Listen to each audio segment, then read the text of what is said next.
Good morning. I am getting ready to go pick up my daughter, but I have to stop at the vet's first. I have to pick up my kitty cat's paw print. In the last 2 months, we've lost one of our dogs. He had a tumor, and we had to have him put down because he was starting to suffer. And we lost our cat, one of our cats, because he was going into kidney failure, and it was really bad. It couldn't be reversed or stopped. We thought we were taking him in for an ear infection, so it was quite a shock to us. We love our pets, but it's harder to see them suffer than it is to see them go. You don't want to see them go, but man, it's hard to see him suffer. And my dog didn't make it easy either. He knew something was up, and he was barking. He wanted to go home, but he was getting to the point where he was going to be suffering, and we just couldn't allow that. So we didn't have a choice, really, because we will not let them suffer. We just will not. And my cat, Mr. T, he went into kidney failure. I was sure it was an ear infection problem, but the vet said that his scratch that he had on his ear was on the outer lobe, so it wasn't an inner ear, because he was having trouble with his back legs walking and was kind of falling over, which will happen if you have an inner ear infection if you're a cat anyway. But he was really cool to the touch, so the vet had us leave him there for a little bit while he took some blood work, because they squeezed him in. They were very busy. And then we got a call that he was in kidney failure, and it was pretty bad. And by the time we actually got back to the vet, because we wanted to be there, it was like watching him die. Like, I mean, we were there to hold him while he was put to sleep, but I was worried that he was going to pass away before the vet even gave him the medicine. And the medicine would have been much kinder than him suffering. And actually, when he passed away, he actually had a sigh of relief at the end, which I've never seen before. But it made me feel so much better, because I just knew he was like, finally, no more pain. And I knew he was in pain. I knew he was suffering. In fact, I made my husband come home because he had the car. I'm like, you got to come home because he's got to go to the vet. And of course, he thought I was overreacting. He always thinks I'm overreacting, but I'm usually not.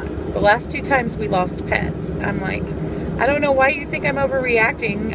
It's usually pretty serious when I tell you. But, so that is not why I started this video. I just thought I would take you along with me and ramble along as I go. But apparently, I was talking about my vet. Oh, because I have to go pick up the paw print. Yeah. I'm not looking forward to this. In fact, I've probably waited a couple weeks too long to go get it. Our vet is really great. They're like, just whenever you feel you can, go ahead and come and get it. There's no hurry, which is great, because for whatever reason, his paw print was ready a couple days later, and we just weren't ready. So I'm going to go pick it up today. Then after I pick that up, I'm going to go pick up my daughter. She spent the night at my mom's. So I thought I would take you along. One of the reasons she spent the night at my mom's is, not that I've told you guys, but I have something called diabetic retinopathy. And that is where you literally start losing your vision in your eyes. When I was first diagnosed a few months ago, I was on the borderline of being legally able to drive. Like, I was right on that borderline of losing my ability to drive. It was pretty scary. So my eye doctor got me an appointment as soon as he could to a specialist in a town 3 hours away. The only doctor the only doctor who takes my insurance, is 3 hours away. Well, what would you do to save your vision? You go see the doctor. So that's what I did. And when they called to schedule the appointment, they told me, you know, he schedules a year in advance. So if you have to cancel, make sure you call. And I'm like, oh, I'm not going to cancel. Because losing your vision is pretty scary. But my right eye is the worst eye. And my left eye is the good eye. Both of them have it. But my right eye is the worst. And I just got my 5th round of injections yesterday. So that's why my daughter had to stay, because I had to take that trip. 5th round of needles in your eyes. It doesn't hurt, but it does freak me out. I'm getting more used to it now. I'm getting more used to it. You just feel pressure. There's no pain. It just, knowing there's a needle going into your eye, it's psychological, purely psychological.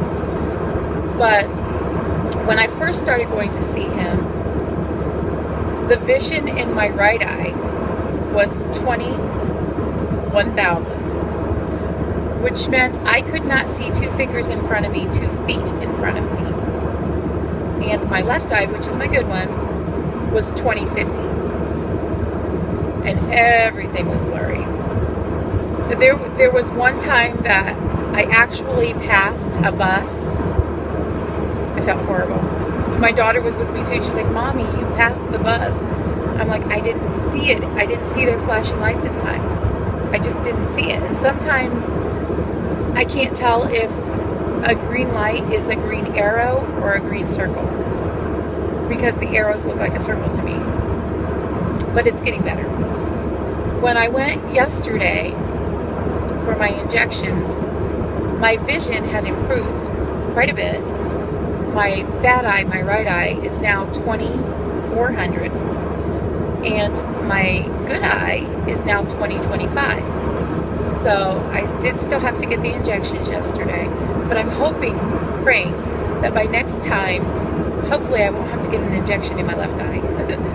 One less injection, I'm all for that. And I'm all for improved vision. And things are a lot more clear too. And I told him I knew I was doing better. I knew my vision was getting better because everything was clearer and sharper. My daughter, she got a New Testament Bible given to her from Sunday school class. And she brought it to me. She's like, Mommy, will you read me the books of the Bible? And you know how those pocket-sized New Testaments are? They're tiny print.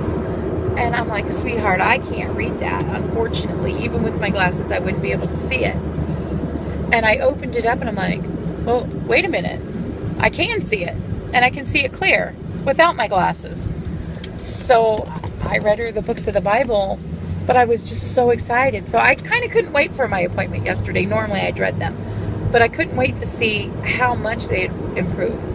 And I was quite shocked that both had improved so much.